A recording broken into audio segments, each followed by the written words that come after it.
Well, good afternoon to everyone.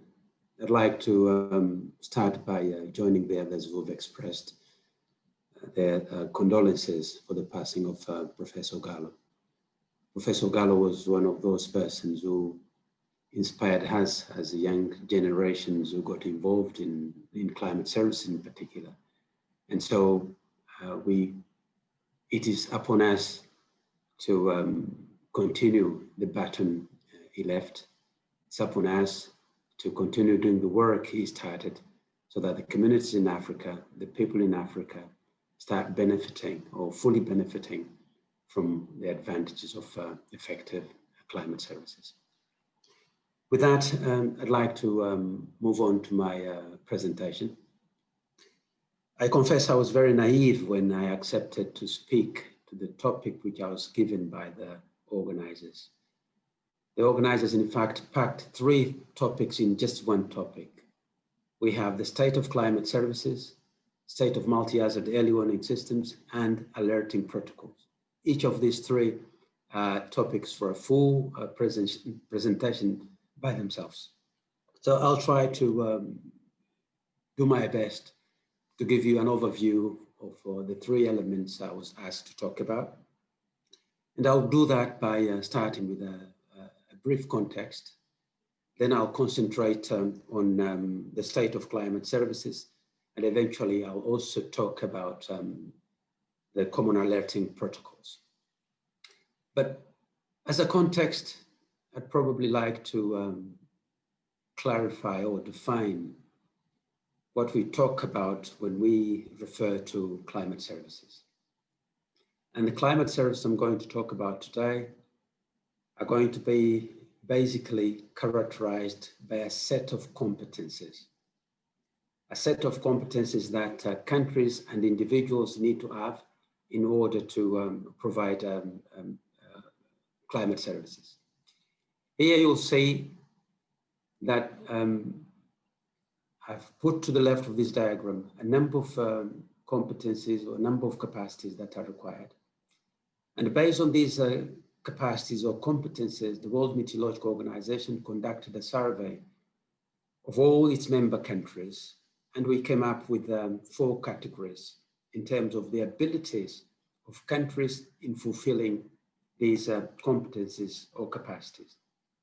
And so when we talk about climate services, we look at the abilities of countries which can be grouped in basic climate services, essential climate services, full climate services, and advanced climate services.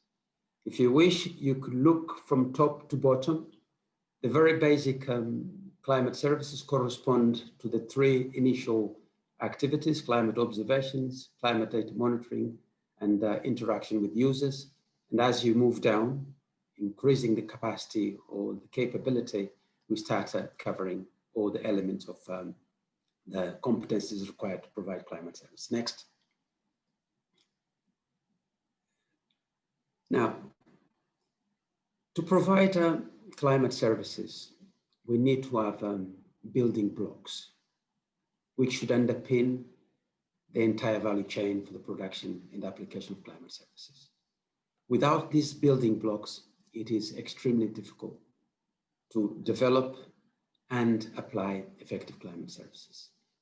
Within the WMO, as part of the Global Framework for Climate Services, we defined 5 building blocks.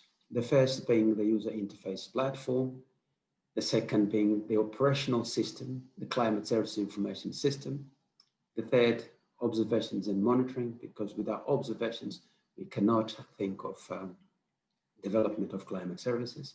And we need research, modeling, and prediction to improve our ability in predicting the climate, to improve our understanding of the climate services, but also to develop tools which allows us to provide effective climate services to users. But all that should be underpinned in an effective capacity development environment. So if we were to look at the top part of the diagram as the essential building blocks, those can then be broken down in what we would call the value chain for the production and application of climate services. The value chain is the entire set of elements and processes which are needed in order to develop, but implement and eventually benefit from effective climate services. Next. So as part of the value chain, in order to address all the elements of the value chain, there is a need of global to national and subnational cooperation and collaboration. And that need of cooperation has manifested through the setup which we currently have today, enabling us to eventually benefit from climate services. And the global setup is basically the global infrastructure, which is comprised by global producing centers, which are located at a global level, where, for example, global forecast models are developed and different data analysis, reanalysis, and other processes are carried out. At a regional level, we have regional climate centers, and in your region, we have ICPAC, for example, but we have many other centers which are spread out in the continent, where regionalized products are generated based on the numerical prediction products generated globally. And then those products are eventually appropriated by the National Meteorological Services, who basically provide the interface with the national users, and through that interface start developing and tailoring the type of products needed for application in many sensitive sectors. The bottom diagram here gives you an idea of the distribution of this global infrastructure, starting with the global producing centers and coming down to the regional climate centers. In this particular case, we have ICPAC and ACMET, which have now been recognized as designated regional climate centers according to WMO. But we also have a number of proposed regional climate centers, as is the case of SADC, as is the case of AgriMet, and the center in the ECAS region. Next. Next. We've lost the presentation.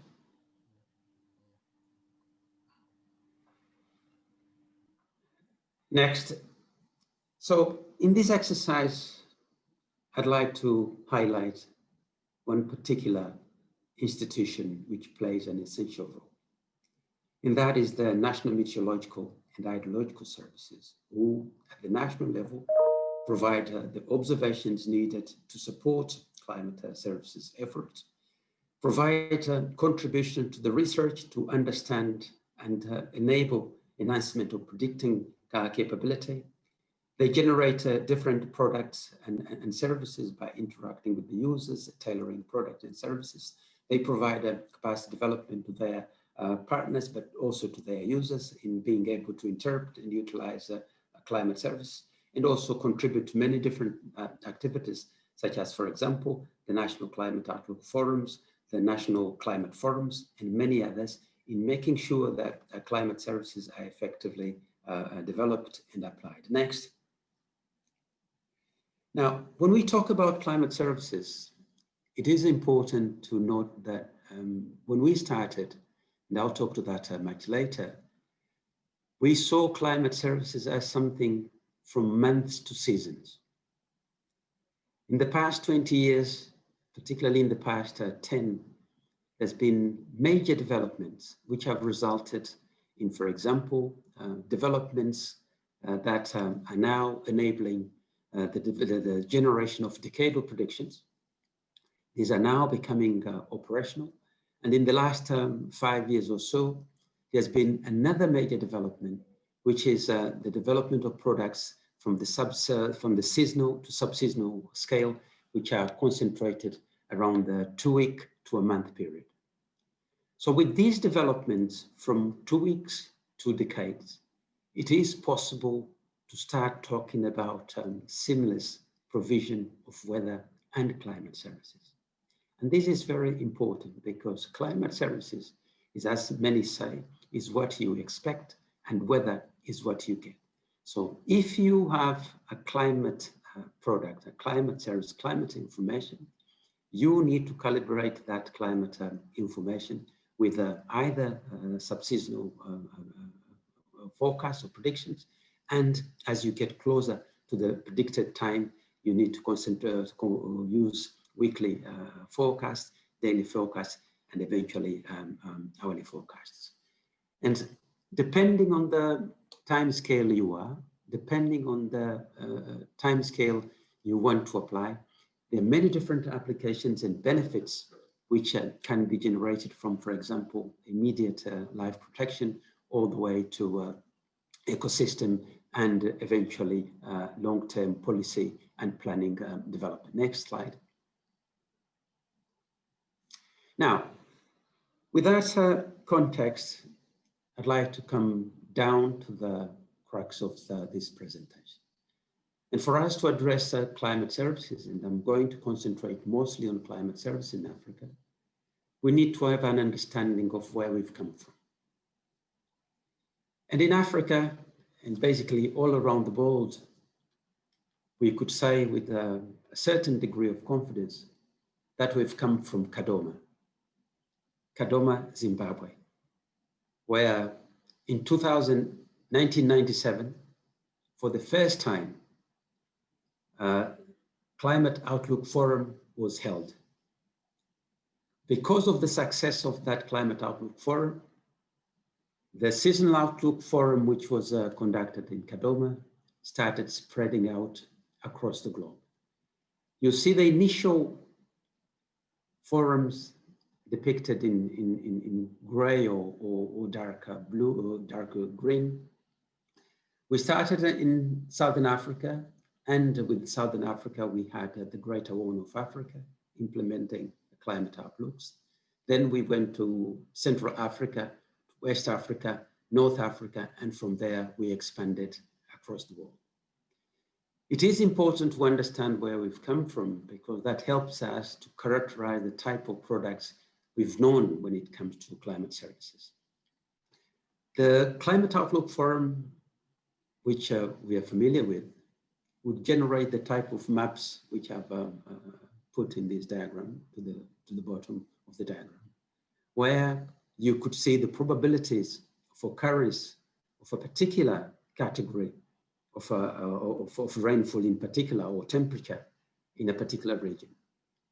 And from those predictions, we started developing derived products which would indicate the most likely impacts in different socioeconomic sectors. So we started having the implication of a particular seasonal outlook into agriculture, into health, water, and many others.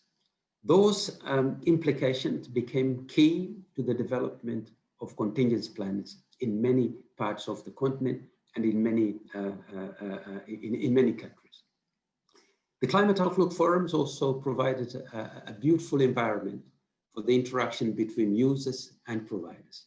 They became essentially the first case of user interfaces in the continent. But the Climate Outlook Forums we've known in the past had a major problem. And the problem was the fact that they were based on a consensus approach.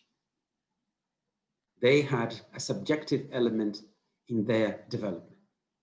And recently we've moved on, and that has resulted in the development and application of objective forecasting systems based on utilization of numerical weather prediction products. And with that, for example, and ICPAC in particular, was the first center in Africa which has experimented with these objective forecasting systems. In their last Seasonal Outlook Forum, they used those forecasting systems, which now provide the prediction based on the best model fit for a particular region. And with that, one can extract the probability of occurrence of a particular threshold, allowing use and application of whatever we have as part of the seasonal forecast as input into other analysis, which will derive implications and applications in many other sectors. But beyond the application of beyond the application of the objective forecasting systems, ICPAC also experimented with new products. Products such as the beginning of the rainy season, which are fundamental for the African communities who rely mostly on rain-fed agriculture, to understand how the season is going to behave. So ICPAC experimented, for example, with the beginning of the rainy season, experimented with the end of the rainy season. And there is enough skill today to start integrating these elements into our seasonal prediction system. So all these are adding to the capacity and the value which climate services are delivering in the continent. Next. And with that, next slide, please. With that, we can now come to the current status of climate services in Africa. In 2018, at COP24, the Global Framework for Climate Services was requested to start producing on a regular basis a report on the status of climate services as an instrument that would allow identification of adaptation needs. And for the first time in 2019, the first report on the climate services status was developed by WMO. Out of that report, looking at the data used in that report, I'm going to give you the state of implementation of climate services in Africa. To the right of the diagram, we have the building blocks needed for effective development and application of climate services, but also the enabling environment for climate services. Starting with the basic systems, and the basic systems correspond to observations, correspond to data, correspond to forecasting systems.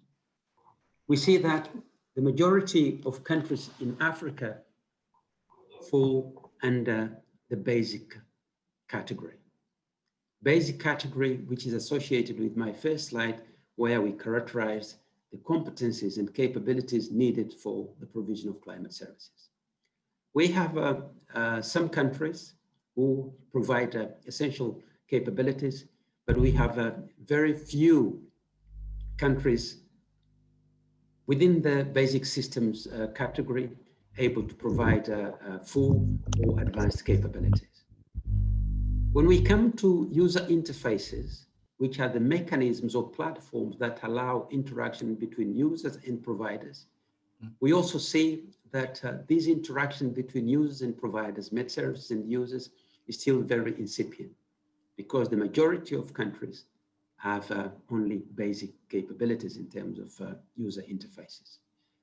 We have some countries who are now making considerable progress in interacting with users, providing with essential capabilities for interaction. But again, when we go to full and advanced capabilities, we still have a very limited capacity. Provision of climate services is perhaps the area where most of the African countries have made progress. And this could be probably explained by the fact that, as I said, we've come from Kadoma. Kadoma was the first place where seasonal climate outlook forums were implemented.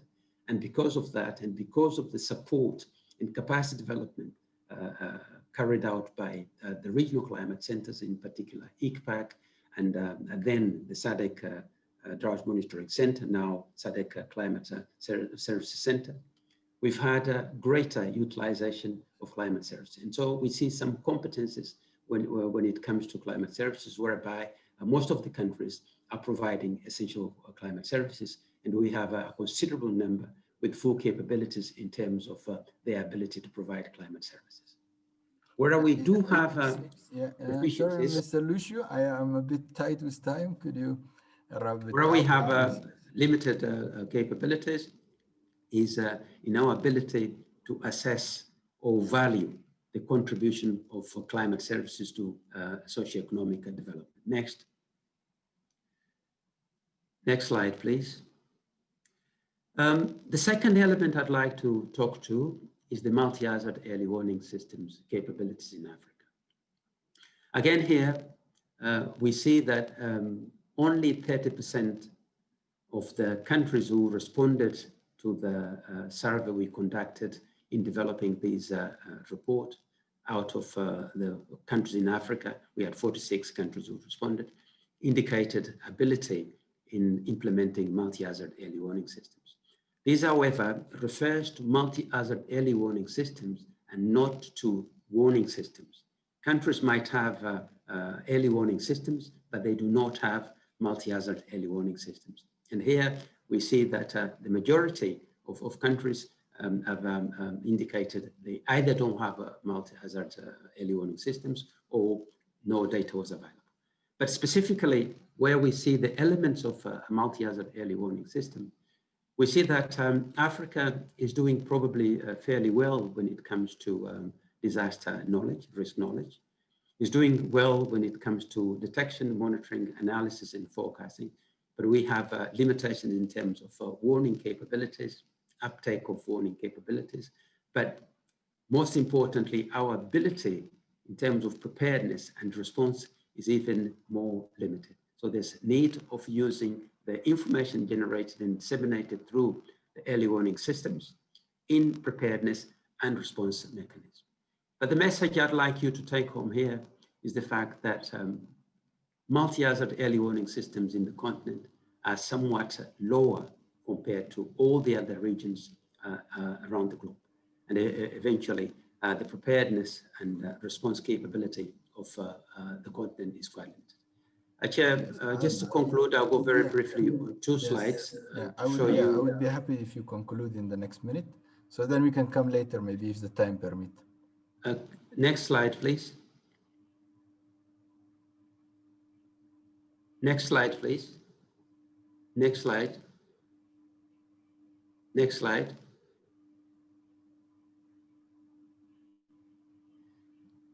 This will be my concluding, no, the map will be my concluding